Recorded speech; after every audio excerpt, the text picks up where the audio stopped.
Judy from Witchpeace Craft. Welcome to today's video. Today's video will be a crafting catch-up on the make-alongs and cowls that I joined just for the fun. Show you what I've made and what I used to make them and which cowl I entered. I'll also be recording more videos today, so I'll be in the same outfit, looking the same. Thing had his major surgery. He's got 7 days before he can drive and 6 weeks to recovery. It's not serious, but he's pretty sore. So I'm having to pick up a lot of his chores. So there's not a lot of time to record videos and do much crafting. However, I will bring to you what I'm up to.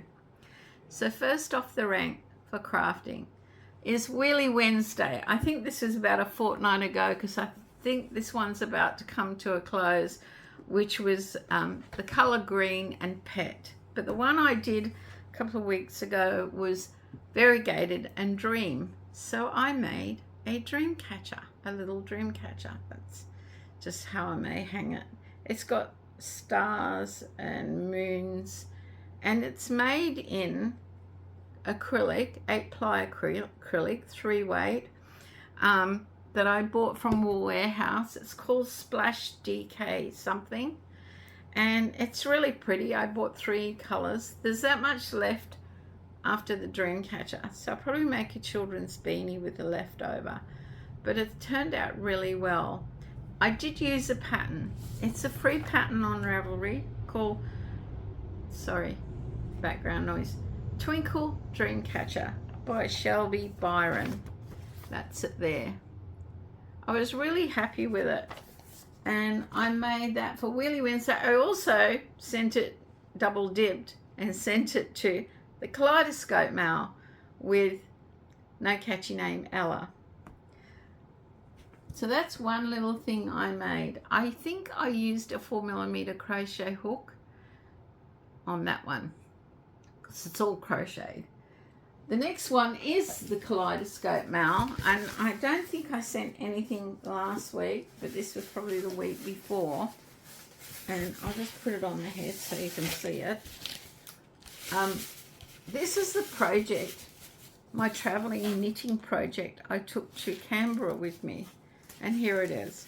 It's a slouch beanie, and I sent this photo in to Ella at No Catchy Names Kaleidoscope Mail. Her Kaleidoscope Mail requires you to either use variegated, striped, or more than one color in a project. This is my go-to slouch beanie. I sell quite a few of these during winter in my Etsy shop. This one is made in the yarn I bought from Germany, which is a 3-weight 8-ply, and I used a 4mm Chigu circular knitting needles with that. It's sort of a muscle memory pattern, a combination of quite a few patterns that I just do now without thinking.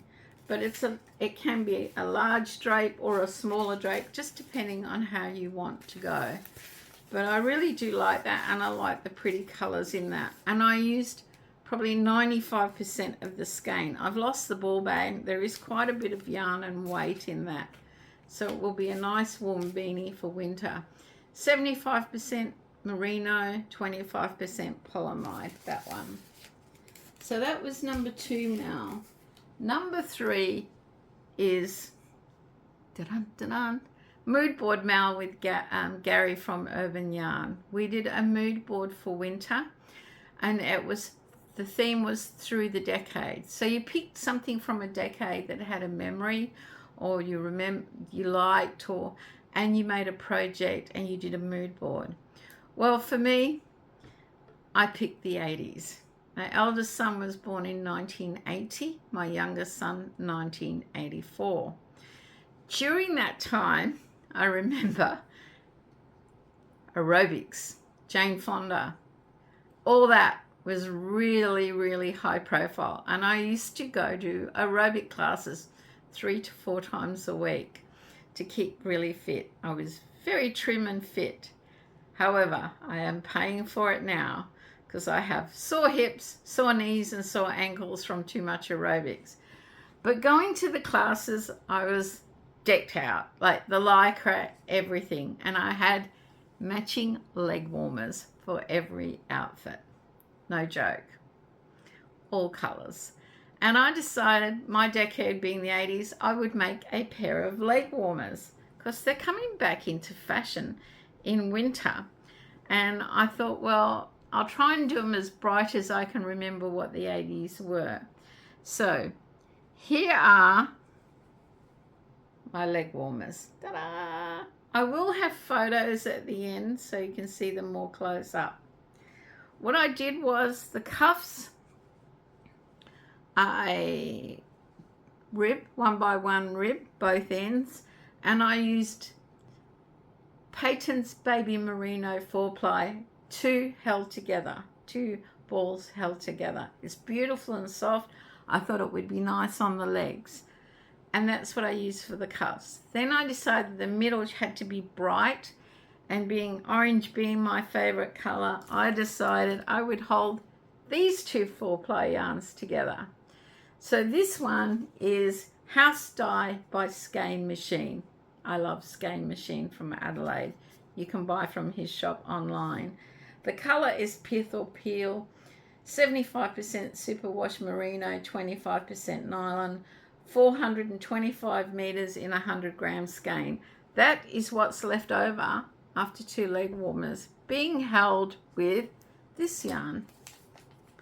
Now I'm fairly certain I got this yarn from Skein Machine too, but don't quote me on that.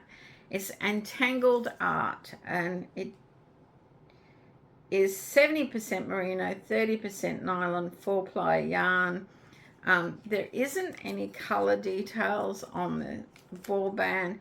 It's just called sock yarn, and that's the two I held together to get this beautiful colorway. So the pattern itself, I needed a bit of guidance, so I checked out Vintage Meg's Knits blog. She has a blog, YouTube channel, Etsy shop, Made It shop. I'll put some links to her blog in the description below. She does leg warmers, and she had sort of like a basic recipe guide, and that's what I used for how many stitches to cast on and length. I probably went a little longer than she did. I just wanted them just that bit longer and a bit slouchy when they scrunch up. She does sort of tell you, I think hers are ribbed, I'm not sure, but I did use her pattern as a guide. It gave me cast on amounts, the right amounts, and the length, and it helped with the length. So check those out if you're interested in doing leg warmers. So that's all I've made so far that I can show you for cows and make-alongs. I've got a couple of other things on the go, but they haven't been published by the people running them. So if you want to check out Gary's Moodboard mail, see what everybody made, make sure you check out the links below. If you want to join in No Catchy Names Kaleidoscope, I think it runs till April, so it's coming to a close soon. And Wheelie Wednesdays every fortnight, and we're about to have another one this week. They are lots of fun. I generally use Wheelie Wednesday for market prep, and I probably will just put this one up for sale on my market just to move it along. But who knows? I don't think I'll make many more. They're not economical to make. They're quite time consuming, but it was fun. Talking about markets. Up till now, well, we've been on the roller coaster of markets. First of all, we weren't going to have a market till November because they couldn't get a date for our regular charity market in April. We finally got a date, and then my community where I live, my suburb, decided they'd have a community market early April. So it looked like I was having one early April, one end of April, and I'd started prepping because I thought I'm going to need double the stuff. Even though both markets aren't that busy, I make about $400 at each of them, $400. It's still worthwhile, and I like supporting my community market.